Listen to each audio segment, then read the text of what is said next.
The Salada. It was once a massive lagoon that dried up many years ago. Today it looks like a desert of glittering sand under the sun. One side of it borders the Rumorosa road, and the view is breathtaking.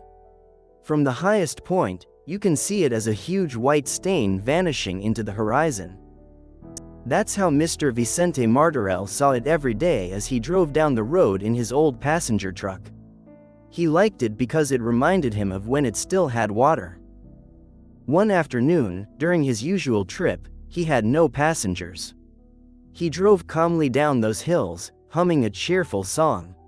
Suddenly, sharp cries erupted. Birds, black as night, rose from the sand of the Salada and began to follow him. He might not have been so frightened if it had been just a few.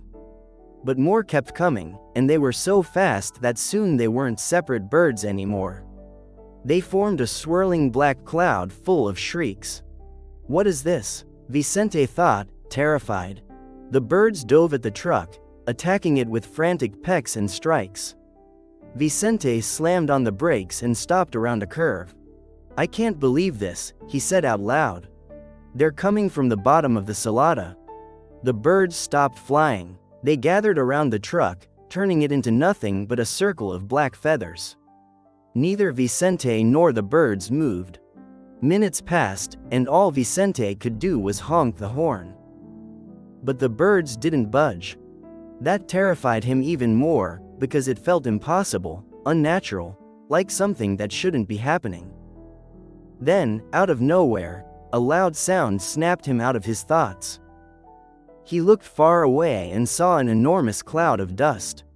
The noise was approaching at full speed, like a pack of horses charging at full gallop.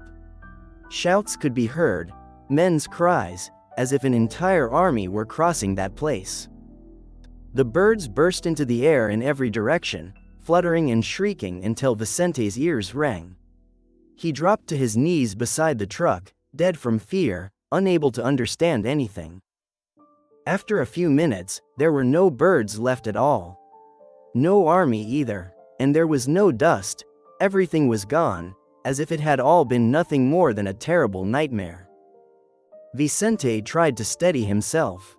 Once he calmed down, he sat back at the wheel, started the engine, and continued his journey. But then, all at once, his eyes caught something he had never seen before. A gigantic creature with enormous wings was plunging down toward the truck.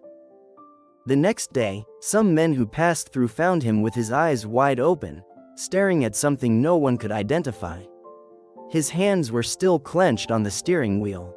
His body was cold and completely covered in salt. They say that in a place called the Salada, very strange things happen.